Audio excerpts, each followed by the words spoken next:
गांधी जी के बारे में जितना प्रचार हुआ सब झूठी बात है। मनु महात्मा गांधी को कहते थे हमारी सच्ची माँ के रूप में है, हमारे माँ भी इतनी सेवा नहीं की हमारी। मनु तो उनकी पूजा करती हैं कि जातिवाद में या तो सबको ब्राह्मण मान लीजिए, या सबको क्षत्रिय मान लीजिए, या सबको वैश्य मान लीजिए। जहाँ तक रही मूढ़ और शूद्र, मूढ़ शूद्र कौन है? जिसका दिमाग स्थूल में हो। सभी चाहते हैं इन्हें खूब ढेर सारा पैसा आ जाए, कम मेहनत करे ज़्यादा आ जाए, तो सभी शूद्र है। सबको शूद्र मान लो, या सबको वैश्य मान लो, या सबको ब्राह्मण मान लो, या सबको क्षत्रिय मान लो, या ये सब कुछ न मानो। हम भविष्य में जो होने वाले हैं, जैसे पता चला कि अभी हम बच्चे हैं, हम डॉक्टर हो जाएंगे पता है, तो अभी से हमको डॉक्टर का ये क्या दिक्कत है?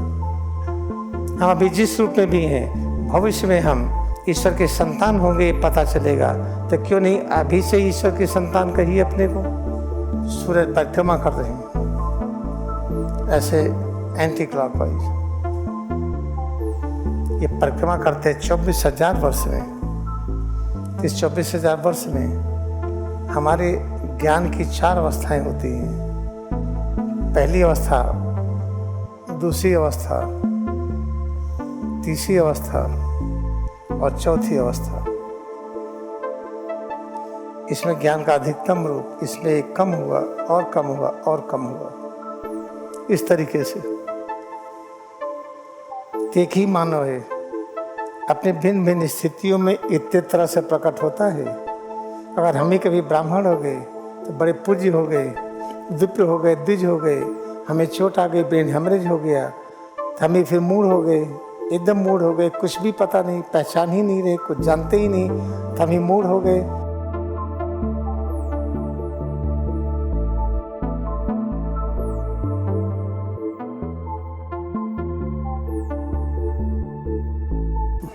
आइए हम अच्छी तरह से फिर से इसको सुनिए और इस पर चिंतन करिए, विचार करिए और फिर अनुसंधान करिए फिर से। क्योंकि ब्रह्मांड की जो मूल प्रकृति है, वो क्या है? मूल प्रकृति, पूरी रचनाएं, जितनी रचनाएं हैं, सबकी मूल प्रकृति है कि वो अमर हैं। कोई भी चीज़ मरती नहीं है, लेकिन हम मान लिए हैं कि हम मरेंगे। किसी से भी पूछिए, हाँ एक दिन तो मरेंगे, जन्म हुआ है तो मृत्यु होगी। ऐसा दिमाग में बैठा लिए हैं जैसे गांधी जी तो गड़बड़ है ही। क्योंकि गांधी जी की अगर कह देंगे बहुत अच्छे हैं तो हमको वैसे बनना पड़ेगा। वैसे हम बनना चाहते नहीं तो उनको अच्छे कहें क्यों? जितनी अधिकतम गंदगी हो सकती है, सब लोगों ने व्हाट्सएप के माध्यम से, सोशल मीडिया के माध्यम से गांधी जी के बारे में पूरा लिखा हुआ है। और पूछा जाए कि इसको कहाँ से पाए, किस जगह से, तो कहते मनु की डायरी से मिला है। मनु उनके साथ जो रहती थी, उनकी जो ग्रैंड डॉटर थी, उनकी तो जो उनके साथ रहती, उन्होंने ही लिखा ही। एंड ऑफ एन एपोक उनके द्वारा लिखी हुई है। इसमें गांधी जी को क्या लिखते हैं कि जो महात्मा गांधी हमारे माँ की तरह है, जो माँ ने हमें सुरक्षा प्रेम नहीं दिया, वो गांधी जी ने दिया। मनु के हाथ का लिखा हुआ है। इसको लोगों ने गायब कर दिया था भारत से। हमको इसकी कापी मिली अमेरिका में, जिससे मैंने प्रिंट कराया। 1962 में ये नवजीवन ट्रस्ट ने प्रकाशित किया था। इसकी कापियाँ गायब हो गई। 5,000 प्रकाशित हुई थी, फिर खोजिए तो कहीं थी नहीं। तो फिर एक कापी मिली थी, तो इसकी फ़ोटो कापी करके मैं भेजा नवजीवन ट्रस्ट में। मैंने कहा इसको छापिए, तो उन्होंने छापा। फिर टोटल एक बार 1,000, एक बार 5,000 छापा। तो सारी कापियाँ मैंने यहाँ मंगा लिया।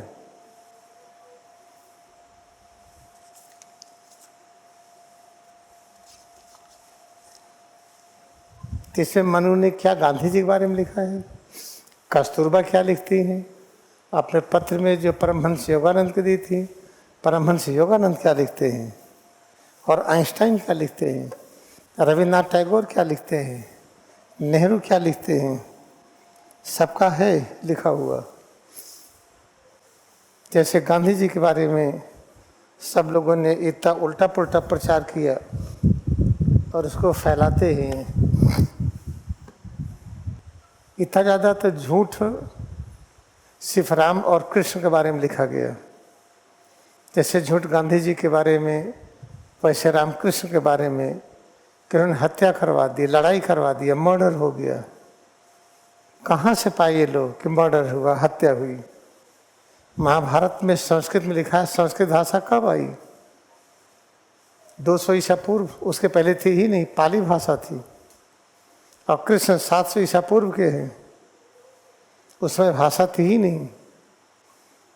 जो रामायण लिखी गई, वाल्मीकि ने लिखा, वो भी भाषा नहीं थी। ये सब भाषाएं बाद में बनी हैं। तो कहाँ से इनको प्रमाण मिला कि गांधी जी इतने गलत थे? खोजो तो कहीं नहीं मिलेगा। कहते मनु की डायरी से मिला है, मनु को डायरी में कहीं नहीं मिला है। और कोई अलग नई डायरी लिख करके बना दे, अलग बात है। तो जब मनु थी तो उस समय क्यों नहीं बताए मनु से? जब मर गई थे अब क्यों बता रहे हैं? इस तरीके से जैसे गांधी जी के बारे में इतनी झूठ फैली, इतना झूठ फैला कि पूछिए नहीं, वैसे ही शास्त्रों की व्याख्या एकदम गलत हो गई। इतनी गलत हो गई कि समाज मट गया। हम मानव का एक ही लक्ष्य है, ब्रह्म की प्राप्ति। ब्रह्म किसको कहते हैं? ब्रह्म और कुछ नहीं है। ब्रह्म कहते हैं सृजन की क्रिया, निर्माण की क्रिया। घर कैसे बनाइए, पंखा कैसे बनाइए, ये चीज़ें कैसे बनाइए, अपने को कैसे बनाइए, हड्डियाँ कैसे बनाइए, चमड़ा कैसे बनाइए, मांसपेशियाँ, अपनी आँख कान, निर्माण के ज्ञान को ब्रह्म ज्ञान कहते हैं। और जो निर्माण का ज्ञान जानता है कैसे बनाएं, वही सुरक्षा का नियम भी जानता है। तो उसी के अंदर विष्णु की भी शक्ति होती है। और जो बनाया है कैसे परिवर्तन करें, वही परिवर्तन भी जानता है। तो एक ही शक्ति है जो 3 तरह से काम करती है: सृजन, सुरक्षा, परिवर्तन। इसको जी से जनरेशन, सृजन, ऑपरेशन, सुरक्षा। इसको सुरक्षा जानेंगे तभी उससे आप काम कर पाएंगे। और डेवलपमेंट, परिवर्तन, तीनों एक शक्ति जो तीनों तरह से काम करती है। इस शक्ति को ब्रह्म शक्ति कहते हैं। तो मानव का लक्ष्य ही अहम ब्रह्मास्मि की अनुभूति। हमारे ब्रह्म के बीच में दूरी शून्य हो। हम कैसे पंखा बनाएं, पंखा बनाने और हमारे बुद्धि के बीच में दूरी शून्य हो तो पंखा बनाने का ज्ञान आएगा। कैसे सेल फोन बनाएं, कैसे कंप्यूटर बनाएं, कैसे कार बनाएं, कैसे घर बनाएं, कैसे मोटरसाइकिल बनाएं, कैसे हवाई जहाज बनाएं। ये सब बनाते हैं तो ठीक है, लेकिन हम अपने को बनाना तो सीखे नहीं। तो ब्रह्म ज्ञान का सर्वश्रेष्ठ रूप है कि हम अपना निर्माण कैसे करें। अपने स्वरूप को बना करके पता चला कि हमें तो हिमालय में रहना है, इस स्वरूप में परिवर्तन कैसे करें। हमें यहाँ रहना है, वहाँ रहना है, इस प्रकार का काम, उस प्रकार का काम, अनेक प्रकार के कार्य करने हैं।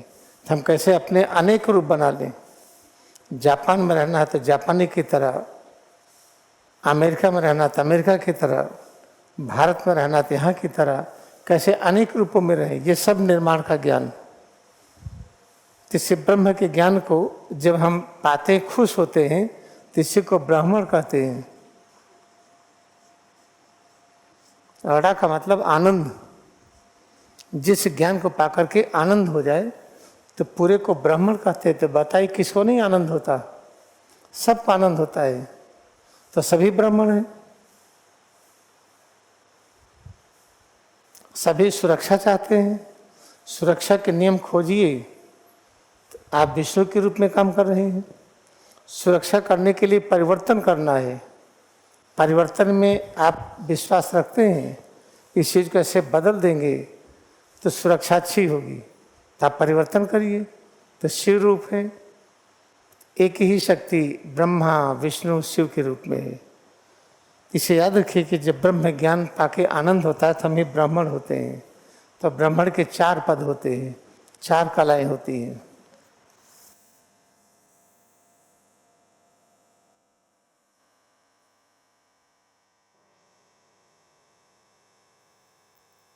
ये मान लीजिए कि हमारा ज्ञान और अज्ञान कैसे बढ़ता घटता है, उसमें सबका हाथ है। सूरज और चांद का हाथ है, पेड़ पौधों का हाथ है, बैक्टीरिया वायरस का हाथ है, मानव का हाथ है। तो चलो यहाँ पर सूरज है, सूरज परिक्रमा कर रहे हैं ऐसे एंटी क्लॉकवाइज। ये परिक्रमा करते हैं 24,000 वर्ष में। तो इस 24,000 वर्ष में हमारे ज्ञान की 4 अवस्थाएं होती हैं। पहली अवस्था, दूसरी अवस्था, तीसरी अवस्था और चौथी अवस्था। इसमें ज्ञान का अधिकतम रूप, इसमें एक कम हुआ और कम हुआ और कम हुआ, इस तरीके से। तो जो ज्ञान यहाँ बहुत हुआ तो आनंद बहुत आया, तो बहुत अच्छे ब्राह्मण हो गए। यहाँ ज्ञान घटा तो आनंद कम हुआ, हमारे पास ब्राह्मणत्व का ज्ञान और कम हुआ, यहाँ आनंद और कम हुआ। अब ब्राह्मण की जो शक्ति आधी हो गई, यहाँ न्यूनतम हो गया। इसको समझने में कोई दिक्कत नहीं।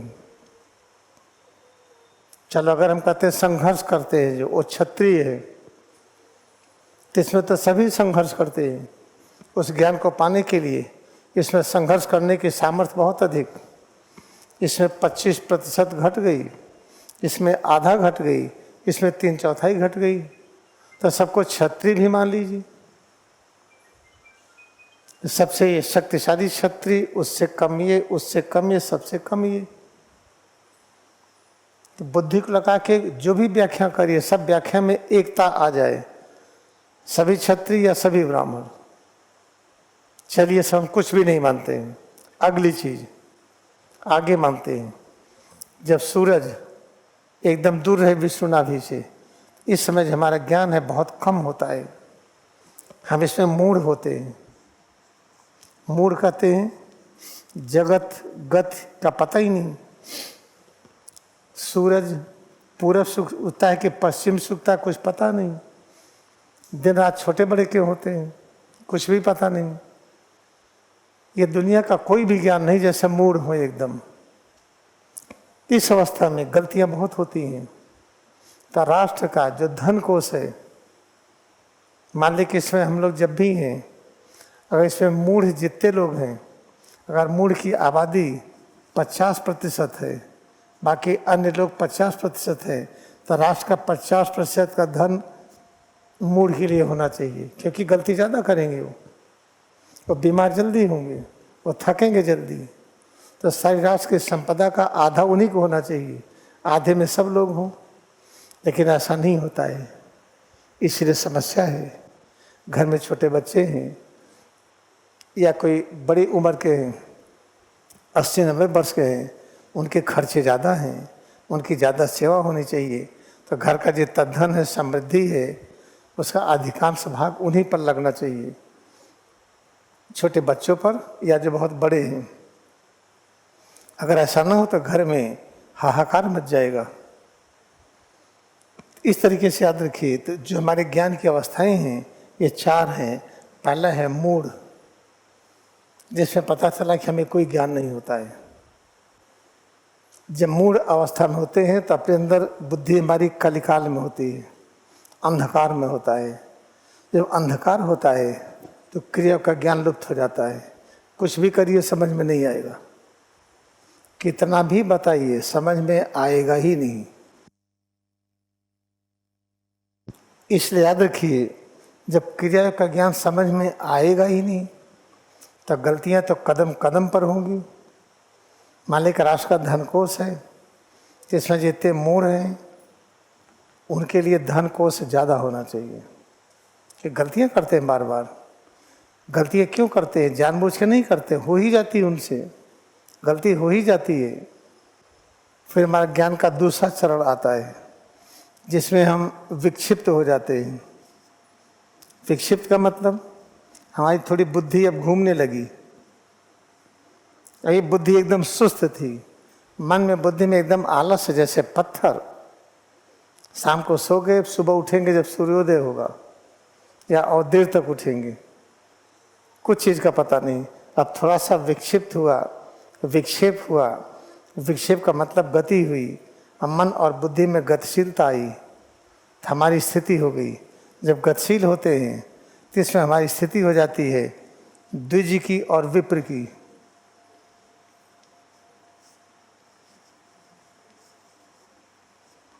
द्विज कहते हैं ट्वाइस बॉर्न। अब पता चला कि हमारा दूसरा जन्म हो गया, बुद्धि तेज हो गई। जब द्विज हो गए तो हम ही को ईश्वर की संतान कहते हैं। हम ही थे यहाँ पर मूढ़ थे, हम ही ईश्वर की संतान हो गए। ईश्वर के संस्थान का ज्ञानी रूप विप्र, जिसको वैदिक ज्ञान आता है, हम ही मूढ़ थे, हम ही द्विज हुए, हम ही विप्र हुए। इसके बाद क्या हुआ? हम ही थे जो बहुत ज्ञान मिल गया, ब्रह्म ज्ञान मिल गया। जब ब्रह्म ज्ञान मिल गया तो हम ही ब्राह्मण की पूर्ण अवस्था हो गई, ब्रह्म ज्ञानी हो गए। इससे एक ही व्यक्ति है, वही मूढ़ है, विक्षिप्त अवस्था में आया तो वही द्विज हुआ, विप्र हुआ, फिर वही और आगे ज्ञान हुआ तो वही ब्राह्मण हुआ। जैसे एक छोटा पेड़ लगाइए, पेड़ अंकुरित हुआ, थोड़ा और बड़ा हुआ, और बड़ा हुआ, पूरा पेड़ हो गया। तो जो आदमी उच्चतम ज्ञान में है उनके खर्चे बहुत कम हैं, वो बीमार नहीं होते हैं, उनकी इच्छा मात्र से चीज़ें होती हैं। और जो मूढ़ हैं कुछ भी इच्छा करते रहे कुछ नहीं होता है।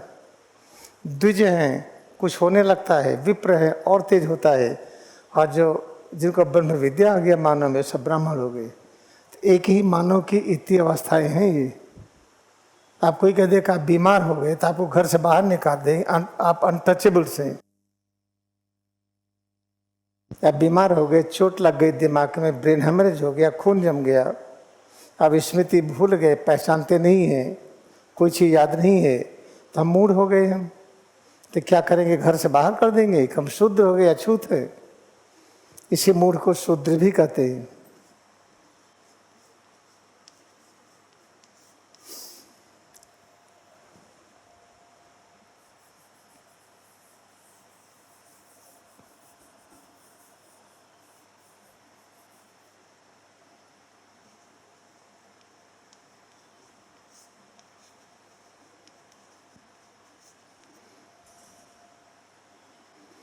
जब मूढ़ हो गए, शूद्र थे, तो संघर्ष करने की भी कोई इच्छा नहीं। संघर्ष क्या करें पता ही नहीं। किसी ने कहा गुड़ाई कर दो, गुड़ाई कर दिए। किसी ने कहा वहाँ चले गए तो चले गए। हमको पता ही नहीं कि वहाँ जाना है कि नहीं, हमें पता नहीं गुड़ाई करेंगे कि नहीं। इस अवस्था में जानते हैं बहुत अधिक इनका ख्याल होना चाहिए। एक ही मानव है, अपने भिन्न भिन्न स्थितियों में इतने तरह से प्रकट होता है। अगर हम ही कभी ब्राह्मण हो गए तो बड़े पूज्य हो गए, विप्र हो गए, द्विज हो गए, हमें चोट आ गई, ब्रेन हेमरेज हो गया, तो हम ही फिर मूढ़ हो गए, एकदम मूढ़ हो गए, कुछ भी पता नहीं, पहचान ही नहीं रहे, कुछ जानते ही नहीं, तो हम ही मूढ़ हो गए। तो क्या करेंगे? शुद्ध हो गए, अनटचेबल्स हो गए हम। कितनी अज्ञानता है। इसी अज्ञानता के कारण महात्मा गांधी के बारे में जितना अनर्गल प्रलाप मैं कल परसों से खोज रहा हूँ, टोटल झूठा।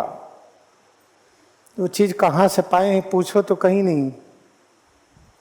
कहते मनु की डायरी से मिली, मनु को डायरी दिखाइए, एक डायरी प्रकाशित की, उसमें कुछ भी नहीं। और मनु की किताब तो है हमारे पास। मनु महात्मा गांधी को कहते थे हमारी सच्ची माँ के रूप में है, हमारे माँ भी इतनी सेवा नहीं की हमारी। मनु तो उनकी पूजा करती हैं। उनको क्या लिख करके कहते हैं कि गांधी जी मनु को टॉर्चर किया, उनको डिप्रेशन हो गया, डिप्रेशन में मर गई। जिस देश में इतनी झूठ और बकवास रची जा रही हो, हमारे देश का नागरिक चुप हो, तो क्या राष्ट्र पे विपत्ति नहीं आएगी? आपको पता होना चाहिए ना, जैसे घर का मालिक वैसे घर का मालिक शराबी कई तरह के होते हैं। झूठा विचार पढ़ करके, झूठ बोल करके, सिद्ध करके कि हमने झूठ बोला और सबसे मनवा लिया, ये भी एक शराब है। हमने गलत आइडिया, झूठी चीज़ों का प्रचार किया, मान्यता मिल गई, अरे वाह हम तो बड़े शक्तिशाली हैं। इस तरह से दम भी, जब शासन व्यवस्था घर के परिवार के किसी ऐसे लोगों के द्वारा हो जो पूरी तरह से पक्षपात करते हों, अपने परिवार के बच्चों को ज़्यादा मानते हो, दूसरे को नहीं, अपने अच्छे चीज़ें लाते हो, दूसरे के लिए नहीं, तो उस परिवार में सुख नहीं होगा। जिस राष्ट्र में महात्मा गांधी की चिंता हो, उनके बारे में अनर्गल प्रलाप हो और जनता सुने, तो उसकी खोज न करे सही है कि गलत। जिनके जाने के बाद नेहरू जी कहते हैं एक प्रकाश चला गया और रोने लगे और हिचक रो रहे थे, बोल भी नहीं पा रहे थे। कोई किताब प्रकाशित किए हैं, उसमें कहते हैं कि गांधी जी पर नेहरू जी बड़े नाराज होते थे। क्यों? क्योंकि वो नंगी लड़कियों के साथ सोते थे। तो कोई फोटो क्यों नहीं आज तक है? सोचे कि गांधी के बारे में कौन सा प्रचार करे जो चल जाए। ऐसा प्रचार गांधी जी मुस्लिम का पक्ष लिए, कभी नहीं लिए। मुस्लिम का पक्ष लेते तो मुस्लिम ना हो जाते हो। आज़ादी की लड़ाई में मुस्लिम ने भाग लिया, हिंदुओं ने भाग लिया। बाकी जिन लोगों ने भाग नहीं लिया वही गांधी जी के बारे में उल्टा सीधा कहते हैं। इस देश में मुस्लिम की आबादी पाकिस्तान से अधिक है, बांग्लादेश अधिक है, सऊदी अरबिया से अधिक है, ईरान इराक से अधिक है। यहाँ शांति है। यहाँ के मुस्लिम हिंदू की तरह रहते हैं। और जो मुस्लिम कुछ गड़बड़ हुए, कैसे हुए? जिन हिंदुओं के पास पैसा अधिक था वो केवल मुस्लिम को ही नहीं, हिंदुओं को भी पैसा दे करके आतंकवादी बनाए, उनसे उद्दंडता कराए। वोट पड़ता था तो मत पेटियों को छिलवाए, मत पेटियों में आग लगवाए, उसमें पानी डलवाए और आतंक पैदा किए। वोट देने न जाइए, या देने जाइए तो इनको दीजिए। किससे करवाया गया? हिंदू मुस्लिम दोनों से करवाया गया। किसने करवाया? जिनके पास पैसा था, अकूत। अगर पैसे की गुलामी से हम न बिकते तो जलियांवाला बाग में कौन पुलिस हत्या किया था जो वेतन पाती थी अंग्रेजों से? सब हिंदू थे। सब हिंदुओं को मारे एक लाइन से। तो पैसे से कौन बिक रहा है? सभी, चाहे हिंदू हो चाहे मुस्लिम हो। पैसे की लालच सभी के पास है। धन की लालच, जमीन की लालच, मकान की लालच। भारतीय संस्कृति क्या है कि हम अमर हैं, अमरता की संस्कृति है। हम आज हैं, जब नहीं रहेंगे तो हम हैं कहाँ है? स्वर्ग में है। खोजिए कहाँ है? स्वर्ग में है। इक्तेश्वर गिरी स्वर्ग से आकर के परमहंस योगानंद को शिक्षा दिए। श्री इक्तेश्वर गिरी का पुनरुत्थान एक चैप्टर है, जैसे जीसस क्राइस्ट ने किया, लाहिड़ी महाशय ने किया। तो जब हम मरते नहीं हैं, अमर हैं, तो फिर किसी को मारा क्यों जाता है? फांसी क्यों दी जाती है? क्या करे? गलती किया, अज्ञानता से ज्ञान की ओर ले जाइए। कैसे ज्ञान की ओर जाएंगे? लाहिड़ी महाशय ने कहा है ना, क्रिया योग ध्यान करिए तो अज्ञानी ज्ञानी हो जाते हैं। तो क्रिया योग ध्यान कहीं नहीं कराया जा रहा है, न जेल में, न यहाँ न वहाँ। कराएगा कौन? ठीक है, बात सही है, कराने वाले नहीं हैं। ये सारे लेसन्स हैं, योगदा पाठ है। जैसे आप प्राइमरी की क्लास लेते हैं, स्कूल की पुस्तकें छापे हैं, ऐसे सबको एक निश्चित अनुशासन में उसको पढ़ाइए, जो भी समझ में आ जाए। पता तो है सबको कि क्रिया का अभ्यास होता है यहाँ पर। ये भी पता है कि योगदा मठ में भी होता है, सेल्फ रियलाइजेशन फेलोशिप में भी होता है। कहाँ गवर्नमेंट अप्रोच करती है? इस पाठ्यक्रम को कहाँ निवार किया कि हाई स्कूल से कर दीजिए योगी कथामृत? नहीं किया। इस तरह से याद रखिए, अगर जनता चुप रहती है तो जनता भी भुगतती है। देश का राजा अगर ठीक नहीं है तो प्रजा सुखी नहीं होगी। रोज एक्सीडेंट होंगी, रोज नदी में डूब के मरेंगे, और रोज ये होगा, आपत्तियाँ आएंगी, कार एक्सीडेंट, ट्रेन एक्सीडेंट, दुनिया भर का, हवाई जहाज गिरेगी, बॉम्बिंग होगी, मर्डर होगा, ये सब होगा। राजा अच्छा तो प्रजा अच्छी।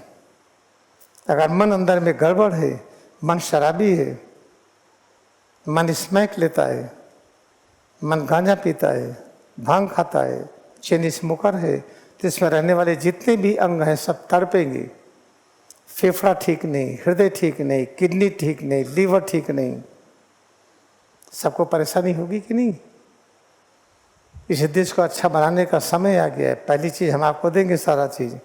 गांधी जी के बारे में जितना प्रचार हुआ सब झूठी बात है। ये तो मैं अवाक रहा कि मैं किसी से बात कर रहा था, गांधी जी के बारे में उल्टा सीधा कहे। मैं तो पढ़ा तो था नहीं, आके मैंने पढ़ा। कहीं गांधी जी खुद लिखे अपनी आत्मकथा, मैं पढ़ गया, कहीं नहीं लिखे। उन्होंने यहाँ लिखा ब्रह्मचर्य का मतलब ब्रह्म का दर्शन। जब तक ब्रह्म का दर्शन नहीं हो जाएगा तब तक ब्रह्मचर्य का पालन नहीं कर सकते। ब्रह्मचर्य का पालन उन्होंने लिखा है ब्रह्मा की तरह काम करना। ब्रह्मा कैसे काम करते थे? ब्रह्मा की संतान भी हुई तो कैसी संतान थी? परम ज्ञानी। किस तरीके से गांधी के बारे में जो प्रचार हुआ, हम सब देशवासियों को बहुत आवश्यक है। जो गांधी जी को उल्टा पुल्टा प्रचार किए उनसे भी घृणा न करिए, उनकी निंदा न करिए, आप सही चीज़ जानिए। बस किसी ने गणित पढ़ाया कि 1 और 1 को जोड़िए, तो जोड़ेंगे तो कितना हुआ? 2। अगर जोड़ने पर 2 हुआ तो जुड़ा कहाँ? ये तो 2 बना हुआ है। किसी ने पढ़ाया तो उनकी निंदा न करिए, ऐसे पढ़ाई ही है। फिर क्या है? 1 धन 1, अब जोड़ा तो 1 ही रहा, बड़ा हो गया। तो जो लोग जो जानते हैं वैसा कहते हैं, तो उनकी आप निंदा न करिए, उनसे घृणा मत करिए। फिर करें क्या हम? आप सही जानिए। सही कैसे जाने? हम आपको रेफरेंस बुक देंगे। हम किस तरह से याद रखिए कि हमारी जातियाँ सिर्फ एक है, या तो ब्राह्मण की जात। अगर हम संघर्ष करते हैं तो सभी संघर्ष करते हैं। जब हम गर्भ में होते हैं वहाँ से जायगोट संघर्ष करता है, फिर एक शिष्य के रूप में पैदा होता है। पैदा होते संघर्ष होता है, रो देता है, हाथ पैर हिलाता है, चलता है, उठता है, बोलता है। क्षत्रिय का संघर्ष करना तो पैदा होते ही संघर्ष शुरू हुआ। चलना सीखता है, बोलना सीखता है, कुछ न कुछ करता ही है, प्रतिपल संघर्ष में रहता है। तो चलो उसको सबको क्षत्रिय मान लीजिए। तो क्षत्रिय का वो शक्ति बढ़ती गई, बढ़ते बढ़ते क्षत्रिय में ब्रह्म ज्ञान हो गया, ब्रह्म ज्ञान हो गया और आगे बढ़ गया, विष्णु की शक्ति आ गई, तो सबकी रक्षा करेंगे वो। सिर्फ एक जाति मानिए, सब ब्राह्मण या सब क्षत्रिय। तो सब वैश्य क्यों ना माने? वैश्य मान लीजिए। वैश्य को क्या कहते हैं? ये है वाह। वाह पर देखिए आई की मात्रा। तो वाह किसको कहते हैं इसके बारे में हमने आपको बताया है, आज नहीं बताएंगे। सर्वव्यापी अस्तित्व अनंत है और वही सब रूपों में है, ये वाह है। इसको कैसे पता करें? इसमें देखिए आ और ई मिलाइए तो आ ई मिल करके हो जाता है ए। दोनों मिलाइए तो ए हो जाता है, 2 बार मिलाइए तो आय हो जाता है। जो सर्वव्यापी परब्रह्म में किस रूप में है? ये 3 प्रकार का ज्ञान, ब्रह्मा विष्णु शिव का ज्ञान। और कहाँ है? ई निकटतम, इसी में है। ये हो गया। फिर आधाशा। आधाशा क्या है? पूरा शा, ये क्या है? जब इस सा को जिसको जीवन कहते हैं, जब सा का प्रोनाउंसिएशन करके जीवा उलट लीजिए तब आप क्या कहेंगे? शा। मतलब जीवन को जब उलट लीजिए, बाहर से अंदर जाए, अंदर से ऊपर जाए, तो शा हुआ। ये जो ज्ञान मिले इसका विस्तार करिए। इसको विस्तार करेंगे तो इसको यह कहते हैं। अब इन सबको मिला लीजिए तो क्या हो गया? वैश्य। तो वैश्य कौन होते भाई? इनको आप ब्राह्मण भी कहिए, क्षत्रिय भी कहिए, दोनों हैं। ये कहाँ अलग अलग जाती है? इस तरह से बुद्धि को कुशाग्र करिए, तेज करिए। पुरानी परंपरा पर न चलिए, ऐसी नई परंपरा की पुनर्स्थापना करिए। जहाँ हम मिलना सीखें, मिल करके रहें,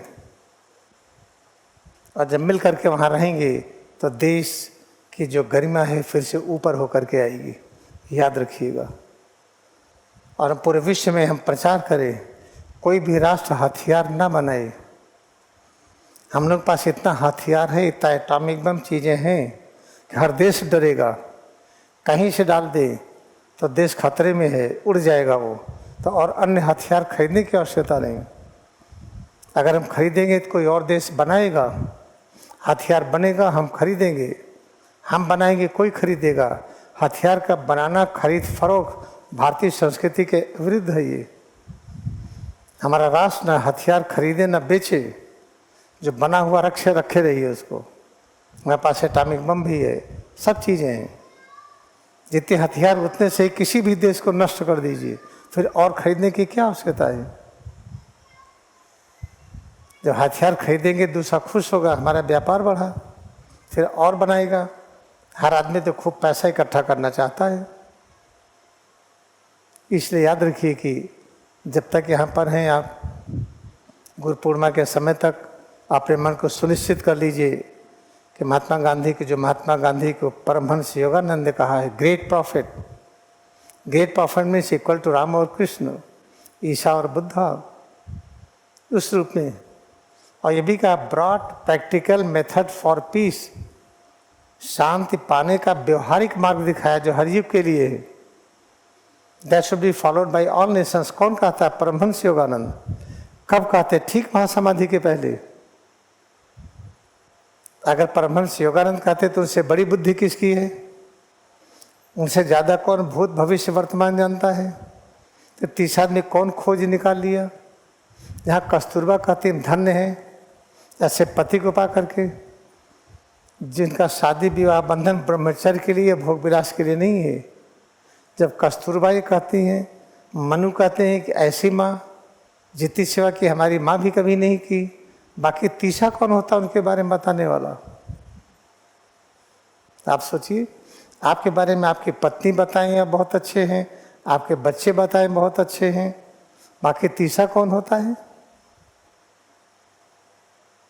पता चला अब हम मर गए, हमने कहा था हमारे बाप अच्छे हैं, हमारे मन में 50 साल के बाद कोई डायरी पाया, अरे योगी सत्यम की डायरी है, लिखे ना कि उनके बाप ये देखो पी करके नाली में पड़े रहते थे, ये देखो लिखा है ना। और पता चला डायरी कौन लिखा? आजकल तो किसी के हैंडराइटिंग में कुछ भी लिख लीजिए, फोटोशॉप से किसी का चेहरा कुछ भी बदल दीजिए, कोई भी हैंडराइटिंग बना लीजिए। इन सब चीज़ों में हम बिल्कुल सावधान हो जाएं, क्योंकि राष्ट्र ठीक होना नहीं, इतनी विपत्ति आएगी, आप देख लीजिए विपत्तियाँ बढ़ती जाएंगी, रुकेंगी नहीं। आप देखते नहीं प्रतिदिन गंगा में डूब रहे हैं। इलाहाबाद में तो हर दूसरे दिन दिखाई पड़ता है, 4 बच्चे 5 बच्चे डूबे। कौन इंजीनियरिंग कॉलेज में पढ़ रहे हैं, जो बीटेक कर रहे हैं, आईटी कर रहे हैं, ये जल गए, वो डूब गए, ये मर गए, ये मार दिए, एक्सीडेंट हुआ, गाड़ी पलट गई, बस पलट गई, डेली हो रहा है। तो इस देश का राजा कौन हो? सत्य और अहिंसा के नियम। सत्य और अहिंसा के नियम में जो रहता है वही रक्षा करेगा। सत्य अहिंसा के नियम में रहने वाला एक सामान्य भारतीय नागरिक भारत के गांव में, शहर में एक औसत जो इसकी इनकम है उससे ज़्यादा इनकम वो रखेगा ही नहीं, चाहे चीफ मिनिस्टर हो, चाहे प्राइम मिनिस्टर हो, चाहे IAS IPS, उससे ज़्यादा रखेगा ही नहीं। अगर रखता है तो राष्ट्र हित ऐसी कर ही नहीं सकता है। राष्ट्र का हित, जनता का हित तो नहीं कर सकता है। जब कोई कह दे कि इनको एयर कंडीशन चाहिए क्योंकि इनको दिमागी काम करना होता है, दिमागी काम मेहनत करने वाले कर सकते हैं, एसी में बैठने वाले नहीं। जो अपनी गर्मी सर्दी नहीं सह सकता, दिमाग कमजोर है उसका। जो प्यास लगे बोतल का पानी ले, एक एक घूंट पीता रहे 2-2 मिनट पर, जिसको प्यास परेशान कर दिया, भूख परेशान कर दिया, गर्मी परेशान कर दिया, जाड़ा कर दिया, वो तो अनफिट है सेवा करने के लिए। और दिमाग से बिल्कुल हटा दीजिए गांधी जी के बारे में उल्टा सीधा, और हो तो हमसे आके प्रत्यक्ष बात कर लीजिए। किसी की कही सुनी बात मत मानिए। जिस परमहंस योगानंद को लाड़ी माँ से गोद में लेकर के कहे हैं, ये आध्यात्मिक इंजन है, लाखों को ले जाएगा भगवान की तरफ, जिनको भूत भविष्य का पूरा ज्ञान था। एक तीश्वरगिरी लाड़ी माँ से को था, इन सब को था। तो याद रखिए, जब ऐसे परमहंस योगानंद गांधी के बारे में जो कहते वो सही है कि एक तीसरा आदमी कहेगा वो सही है? उनके बारे में बहुत से बड़े बड़े लोगों ने बड़ी ऊंची ऊंची बातें कही हैं। पता चला कुछ प्रोफेसर्स हैं, कुछ पत्रकार हैं, कुछ इंडिया के बाहर के, कुछ यहाँ के हैं, खूब लिखे जा रहे हैं गांधी जी के बारे में। आप उन सब का नोट कर लिए, जीवनी, उनका डेट ऑफ बर्थ देख लीजिए, कहाँ रहते हैं देख लीजिए, आगे भी देखिएगा, और नरक के भागीदार हो रहे हैं, तो कभी चैन नहीं पड़ेगा।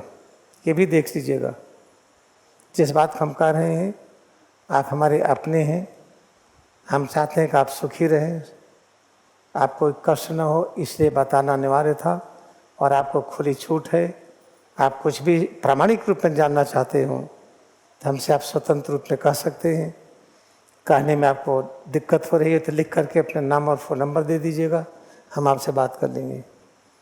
आज हमने क्या संक्षेप में बताया कि जातिवाद में या तो सबको ब्राह्मण मान लीजिए, या सबको क्षत्रिय मान लीजिए, या सबको वैश्य मान लीजिए।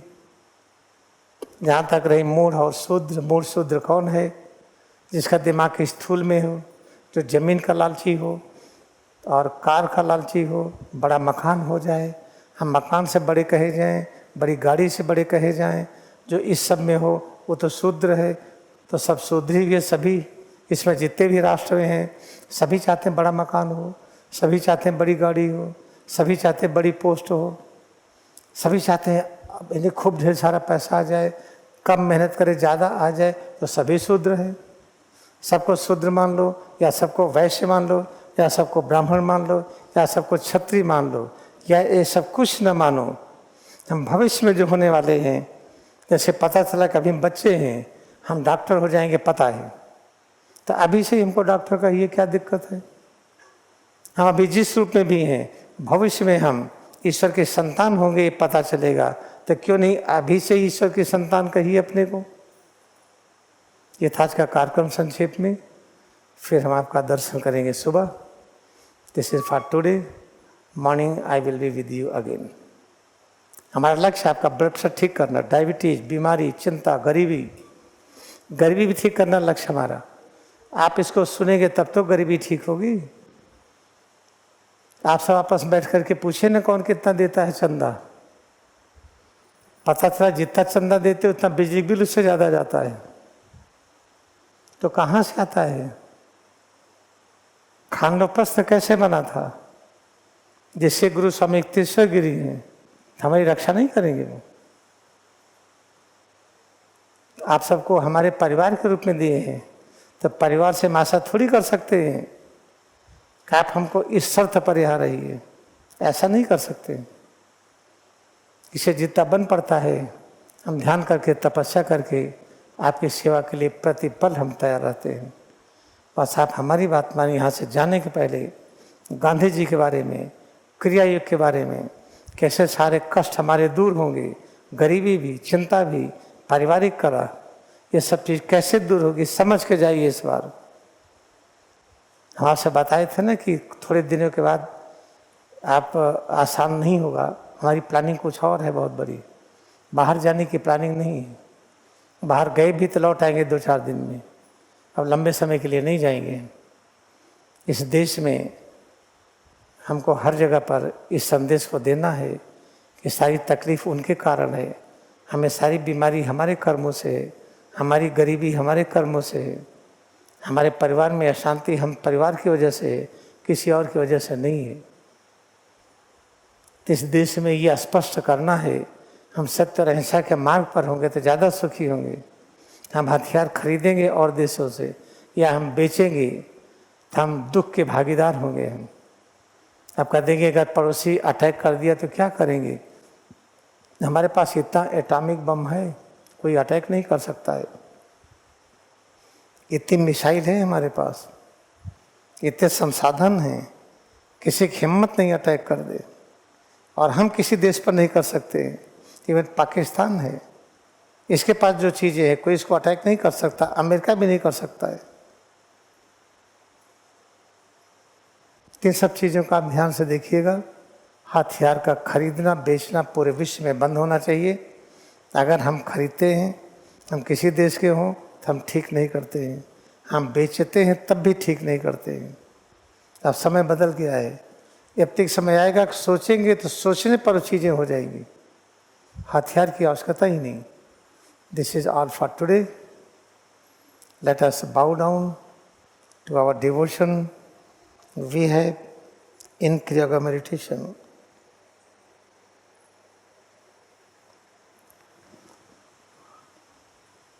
अब बैठेंगे। Now we will sit. आंखें खोलें, ओपन आईज।